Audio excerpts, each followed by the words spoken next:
Hello, welcome in this class, my dear friends, class 9th. आज मैं VK राय फिर आपके पास रसखान की तीसरी कविता लेकर प्रस्तुत हूं। मेरे प्रिय छात्रों, आप सब रसखान चैप्टर से पूर्णतया वाकिफ हो गए हैं। फिर भी ये निरंतरता बनी रहे, आप उस चैप्टर में एक तरीके से रच बस जाएं, इस आकांक्षा के साथ मैं इस चैप्टर के साथ आपके सामने प्रस्तुत हूं। हम लोगों ने इसके पहले का जो क्लास ये लिया था वीडियो का, उसमें हमने ये जाना था कि रसखान, जिनके बचपन का नाम सैयद इब्राहिम था, वह ब्रज में आकर के बस गए क्योंकि वो कृष्ण को अपना आराध्य देव मानते थे।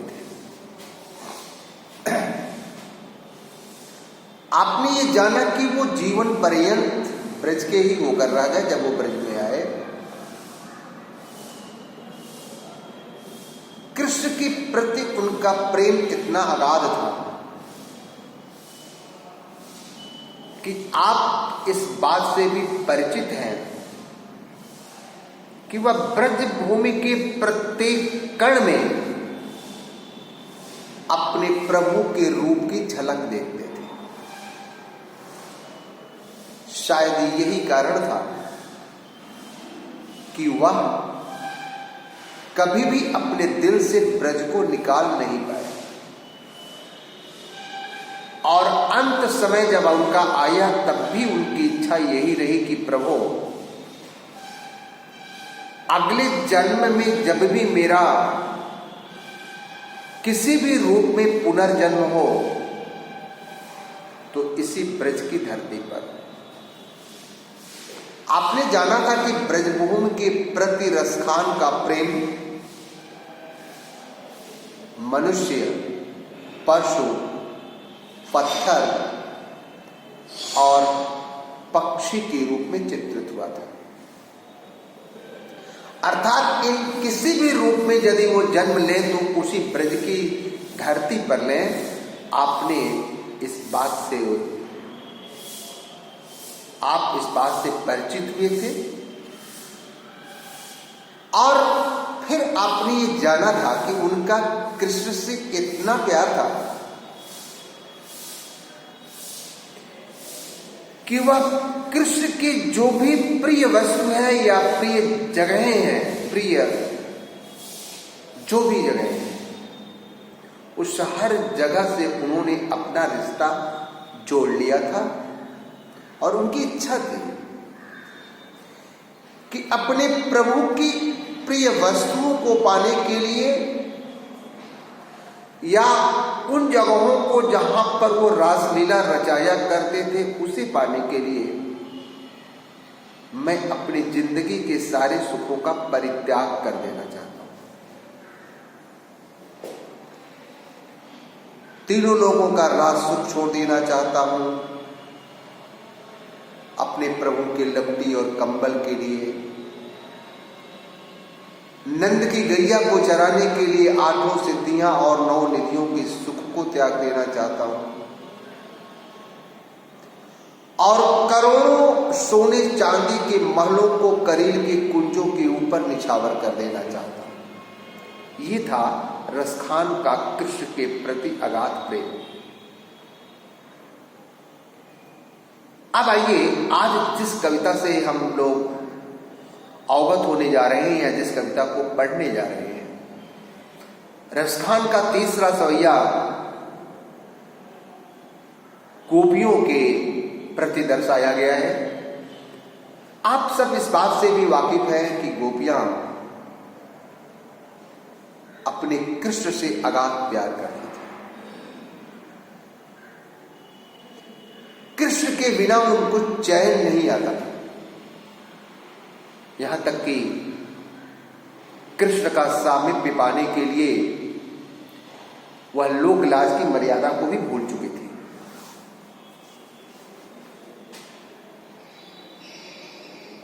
आप इस बात का अंदाजा लगा सकते हो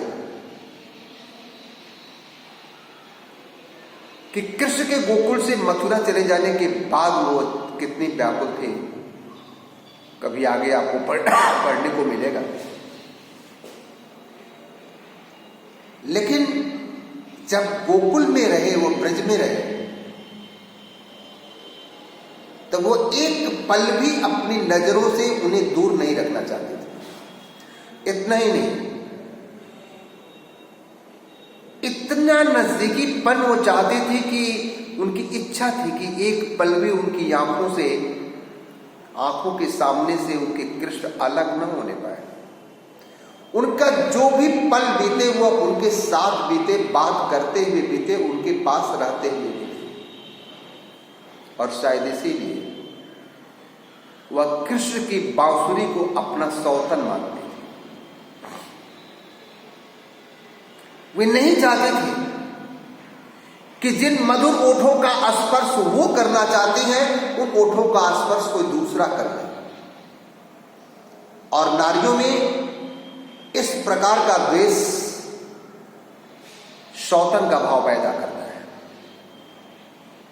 और इसीलिए अपने ओठों से हर पल लगाए रखते थे कृष्ण उस बांसुरी को।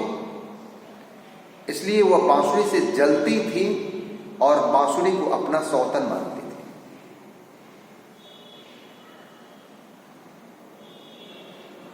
बहुत दुख होता था जब वो बांसुरी को उनकी ओठों से लगता हुआ देखती थी। और गोपियों को रिझाने के लिए, गोपियों को अपने पास संकेत रूप में बुलाने के लिए कृष्ण उसी बांसुरी का उपयोग किया करते थे।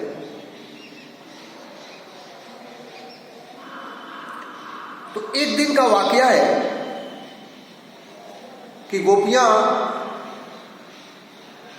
एक दिन अपने छत पर बैठी हुई थी और आपस में बात कर रही थी। एक सखी ने दूसरी से कहा कि अरे सखी, तुम अपने कृष्ण को इतना ज्यादा चाहती हो, तो क्या तुम उनका प्रतिरूप बन सकती हो? अर्थात कृष्ण के रूप का एक स्वांग कर सकती हो। स्वांग मीन्स अभिनय कर सकती हो, उनका प्रतिरूप बन सकती हो। दूसरी गोपी सहर्ष इस बात को स्वीकार कर ली। उसने कहा, हाँ बहन, मैं अपने कृष्ण के रूप को तो अपने दिल में बसाई हूं, और यदि तुम उनके रूप का स्वांग करने को मुझे कहती हो तो मैं सहर्ष इस बात को स्वीकार कर रही हूं। सखी ने कहा, तो तुम करोगी क्या? कितनी अच्छी पंक्ति हैं रसखान की, कि रसखान ने लिखा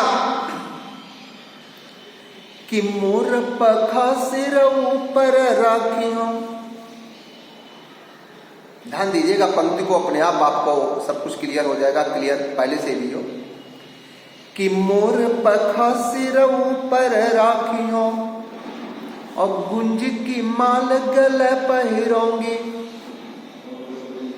और ओढ़ी पीतांबर लैल कुटी, बन गोधन ग्वारन संग फिरोंगी। अब भावत वही मोहे रस खानी, तेरे कहे सब स्वांग करूंगी। लेकिन या मुरली मुरलीधर की अधरान धरोंगी। कितना सुंदर चित्रण है रसखान का, कि वह गोपी अपनी सखी से कह रही है कि सखी, तुम्हारी कहने से मैं अपने प्रियतम के रूप सौंदर्य का स्वांग तो करूंगी, लेकिन उनके रूप का स्वांग करते समय मैं एक बात नहीं करना चाहती, न करूंगी। सखी ने कहा क्या? कहा कि मेरे कृष्ण जिन ओठों पर अपना बांसुरी रखते हैं,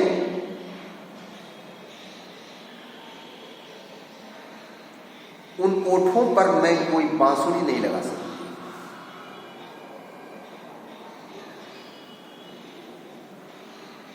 मैं उन ओठों को स्पर्श नहीं कर सकूंगी। उनके हर रूप का मैं अभिनय कर लूंगी, लेकिन अधरा न धराऊंगी।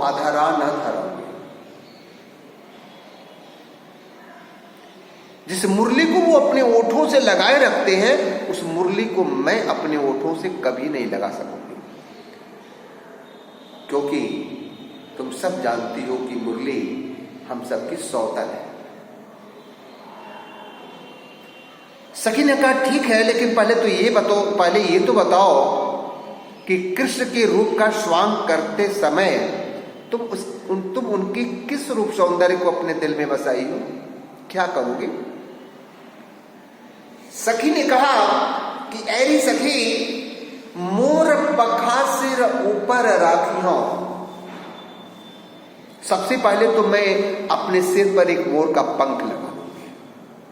आप लोग भगवान कृष्ण का कोई कैलेंडर में रूप देखते होंगे, तो बहुत सारे कैलेंडरों में भगवान कृष्ण के सर पर एक मोर पंख शोभायमान होता है। बड़ा सुंदर प्रतिरूप होता है उनका। वो अपने सर पर मोर पंख लगाया करते थे, उनको मोर पंख बड़ा प्रिय था। इसीलिए सखी ने कहा कि अरे सखी, अपने कृष्ण का प्रतिरूप बनाते समय, अपने कृष्ण के रूप का स्वांग करते समय सबसे पहले तो मैं अपने सर पर एक मोरपंख लगा लूंगी, क्योंकि मेरे कृष्ण को मोरपंख बहुत प्यारा है। उसके बाद गुंज की माल गले पहराऊंगी, अपने गले में गुंजों की माला पहन लूंगी, क्योंकि कृष्ण हमेशा गुंजों की माला भी पहना करते थे, मोतियों की माला पहना करते थे। तो मोर का पंख सिर पर लगा लूंगी और गले में मोतियों की माला पहन लूंगी। सखी ने कहा फिर आगे क्या करोगी? उसने आगे कहा कि गुंज की माल गले पहिराऊंगी, ओढ़ी पीतांबर। भगवान कृष्ण हमेशा पीला वस्त्र पहना करते थे।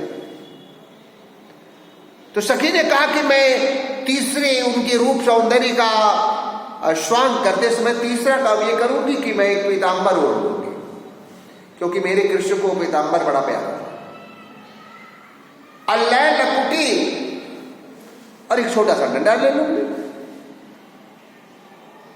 क्योंकि भगवान कृष्ण जब गैया चराने जाया करते थे वृंदावन, तो मां यशोदा उन्हें मक्खन रोटी खाने को दे दिया करते थे।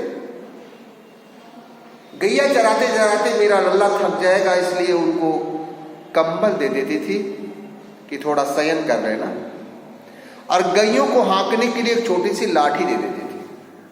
तो लकुटी और कंबल भगवान को बड़ा प्यारा था। अपने रसखान वाले ने भी जाना था कि या लकुटी या कामरिया पर राजती हूं पुर को तरी डालो। भगवान कृष्ण के लकुटी और कंबल को पाने के लिए मैं तीनों लोगों का राजसुख त्याग दूंगा। वही गोपिका भी बोल रही है कि मैं पीतांबर ओढ़ लूंगी और हाथ में एक लाठी भी ले लूंगी। अपन गोधन ग्वारन संग फिरूंगी। भगवान कृष्ण जब गैया चराने जाया करते थे तो ग्वाल वालों के साथ गोधन गीत गाते हुए गैया चराया करते थे। गोधन का गीत भगवान को बड़ा प्यारा था। गोधन वो गोधन न समझ लेना है आप लोग, जो गोधन पर्व पर बने दीपावली के आसपास में उसको बनाया करते, दीपावली के अगले दिन। गोधन का गीत होता है, एक बड़ा प्यारा सा गीत, ये ब्रज के क्षेत्र में गाया जाता है। तो गोपी ने कहा कि मैं ये 4 काम करूंगी अपने कृष्ण के रूप सौंदर्य का स्वांग करते, कि अपने सर पर मोर का पंख लगा लूंगी, गले में मोतियों की माला पहन लूंगी, पीतांबर ओढ़ लूंगी और हाथ में एक लाठी ले लूंगी। इसके साथ वन में वृंदावन चली जाऊंगी, या वन में गोधन गीत गाते हुए ग्वालों के संग घूमूंगी। सखी ने कहा और कहा बस, अरे भावते वही मोहे रस खानी, अपने कृष्ण का भावते मानी अच्छा लगता है, अपने कृष्ण का यही रूप मुझे बहुत प्यारा लगता है, यही रूप। और तेरे कहे सब स्वांग करोगे, मैंने तो उनके रूप को अपने दिल में बसा लिया है, लेकिन तुमने स्वांग करने को यदि कहा तो तुम्हारे कहने से अपने कृष्ण के रूप का यह स्वांग तो मैं करूंगी, लेकिन या मुरली मुरलीधर की, मुरलीधर भगवान कृष्ण, मुरली को धारण करने वाले अपने प्रभु कृष्ण की मुरली को अधरान धरो, अपने कृष्ण की उस मुरली को जिसे वो अधरान धरो। अधरान माने ओठों पर, और अधरान ओठों पर नहीं, यह मकर अलंकार। अधरान माने ओठ, और अधरा न बोला कर दीजिए तो ओठों पर नहीं। यह मकर अलंकार की प्रस्तुतिकरण बड़ी खूबसूरती से रस खाने किया है कि या मुरली मुरलीधर की अधरा न धरो, अधरा न धरोगी। मेरे कृष्ण जिस मुरली को अपने ओठों से लगाया करते हैं, उस मुरली को मैं अपने ओठों से कभी नहीं लगाऊंगी। भले इसके लिए तुम मुझ पर नाराज हो जाओ, लेकिन तुम नाराज भी नहीं हो सकती, क्योंकि तुम कारण नहीं जानते। सखी ने कहा क्या कारण है? कहा कि कारण यह है कि इस मुरली को हम सब क्या मानती हैं? सौतन मानती हैं, और सौतन को कभी भी ओठों का स्पर्श नहीं कराया जा सकता। दुनिया में सौतिया डाह बड़ा जगत प्रसिद्ध है। एक बालहट और एक सौतिया डाह दुनिया में प्रसिद्ध है। तो एक तरीके से इस पूरी कविता में रसखान ने गोपियों का कृष्ण के प्रति अनन्य प्रेम दर्शाया है, और साथ ही मुरली को गोपियों के सौतन के रूप में प्रयोग किया है। अंतिम पंक्ति में यमक और श्लेष अलंकार की छटा दर्शनीय है। तो इस प्रकार से इस तीसरी कविता में हम परिचित हुए